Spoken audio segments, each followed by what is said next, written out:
So no matter where you meet a stranger, be careful if they are too friendly. One never knows when the homosexual is about. Let's take the case of Jimmy Barnes. Jimmy played baseball all afternoon, and he didn't feel like walking home, so he decided to thumb a ride. He'd done it 100 times before, and he didn't think anything was unusual when the driver struck up a friendly conversation. In fact, he seemed like a real nice guy.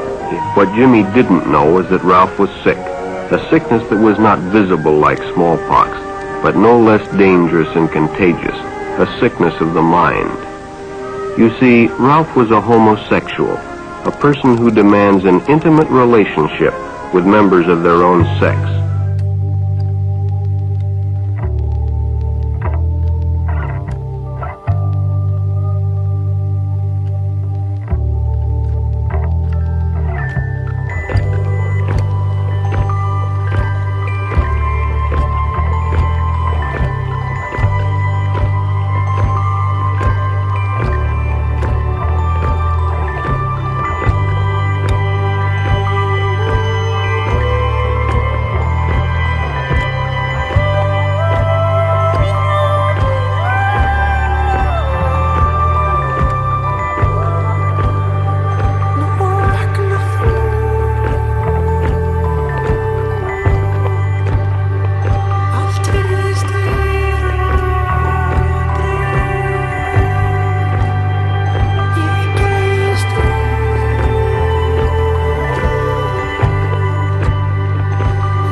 In the gay and lesbian lifestyle, it's bondage.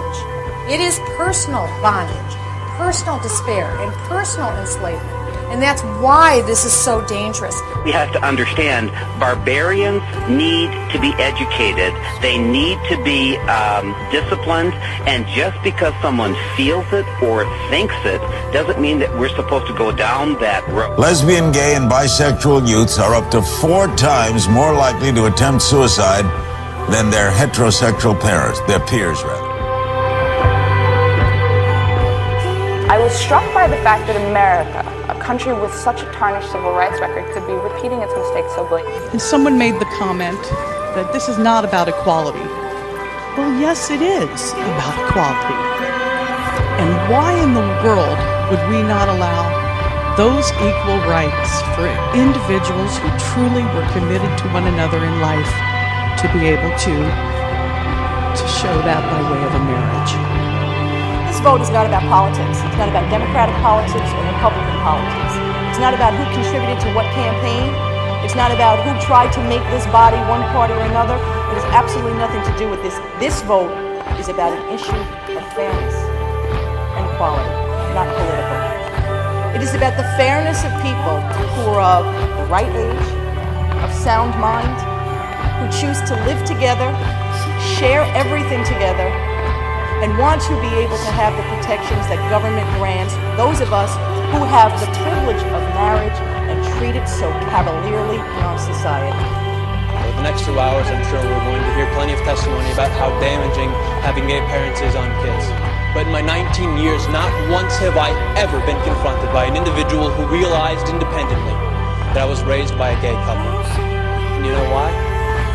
Because the sexual orientation of my parents has had zero effect on the content of my character. As the world outside of our utopian bubble exploded into these raging debates where pundits started likening our love to bestiality on national television, and this powerful awareness rolled in over me that I was a minority.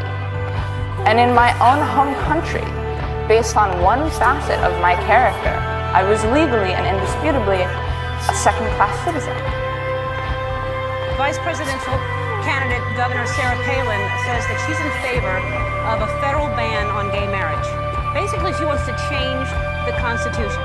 And maybe it's because I'm gay that I think we should all be equal, but I feel that we're all equal. And I don't know what people are scared of. I think people are going to be who they're going to be, and we need to learn to love them for who they are and let them love who they want to love.